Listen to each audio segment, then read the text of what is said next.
Sveicināti jaunajā 2024. gadā!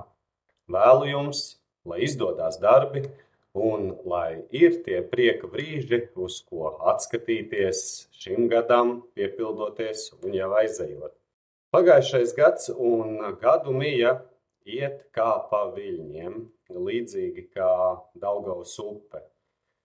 Sākumā tā aizsalst, tālāk pavēršās palos, nu jau atkal aizsalst. Un nepaies neilgs mirklis, kad iesim arī pavasara palos. Līdzīgi arī ar cenām gadu mijā.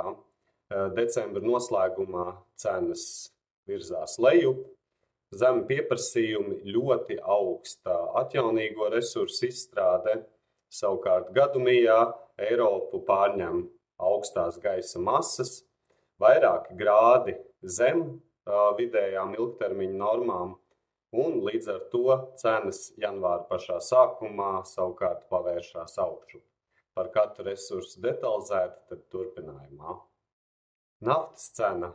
Vēl joprojām dominējošais faktors ir zemāks pieprasījums, nekā tas varētu būt pie augsta, intensīva ekonomikas attīstības tempa pasaulē.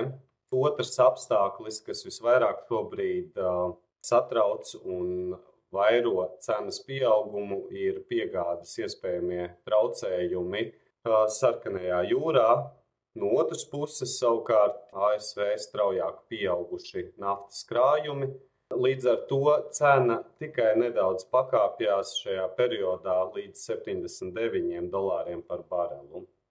Ogļu cenām Eiropā ir straujāks kāpums pēdējās nedēļas laikā, kā jau minēju, Eiropā ir augsts. Līdz ar to papildus tiek iedarbināta ogļu staciju izstrāde un cena oglēm pakāpjās līdz aptuveni $103–104 par tonu. Gāzes cenām Eiropā salīdzinoši stabils cenu līmenis no 32 līdz 35 eiro par megavatu stundu. Tas ir bijis tuvākajiem piegāžu mēnešiem. Uzsvēršu, ka Eiropā šobrīd vēl joprojām ir ļoti augsts dabasgāzes krājuma līmenis. Tas ir pie 85% aizpildījuma. Lielākais risks arī dabasgāzes tirgum ir saistīts ar piegāžu iespējamiem traucējumiem Sarkanajā jūrā, bet dabasgāzes piegādes uz Eiropu šobrīd notiek stabili, bez traucējumiem. Krājuma līmenis augsts, tādēļ šobrīd dabasgāzes cena Eiropā ir pie aptuveni 34–35 eiro par megavatu stundu. Kvotu tirgu šis ir mazāk intensīvs periods, jo izsoļu norisē ir pārtraukums līdz janvāra vidum. Līdz ar to šobrīd kvotas cenu vairāk veido nevis lielā izsoļu piedāvājuma un ražotāju pirkšanas pieprasījuma cenas veidošanas principi, bet gan savstarpējie darījumi, kur dažādi tirgotāji apmainās ar kvotu pozīcijām. Elektroenerģijas tirgū arī ir gājis kā pa viļņiem, ir bijuši gan īpaši zemi cenas periodi, jo gan Ziemeļvalstīs, gan arī Latvijā ir bijusi pietiekama augsta hidroizstrāde, vēja izstrāde. Līdz ar to bijušas dienas ar zemām cenām. Protams, visus pārsteidza 5. janvāra ļoti augstais cenu līmenis Zviedrijā un Somijā, kas tālāk arī palielināja cenas Baltijas valstīs. Un tādēļ pagājušajā nedēļā Ziemeļvalstīs cenu līmenis ir pie 83 eiro par megavatu stundu. Savukārt Baltijas valstīs cenu līmenis pie 215 eiro par megavatu stundu. Un jā, ļoti augstie laikapstākļi, kas ir bijuši Zviedrijā, Somijā, Igaunijā, Latvijā un Lietuvā, ir kāpinājuši pieprasījumu. Vidēji pagājušajā nedēļā par aptuveni 20% augstāks pieprasījums no patērētājiem. Visaugstākajos periodos līdz 30% augstāks pieprasījums nekā vidēji šādā ziemas nedēļā varētu būt.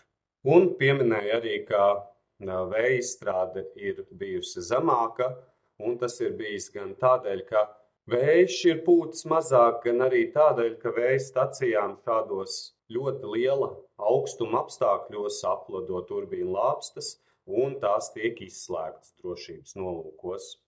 Jāsaka, ka ar hidroražošanu Ziemeļvalstīs un Baltijā viss ir kārtībā, un atomelektrostaciju pieejamība arī ir augstā līmenī, virs 90%.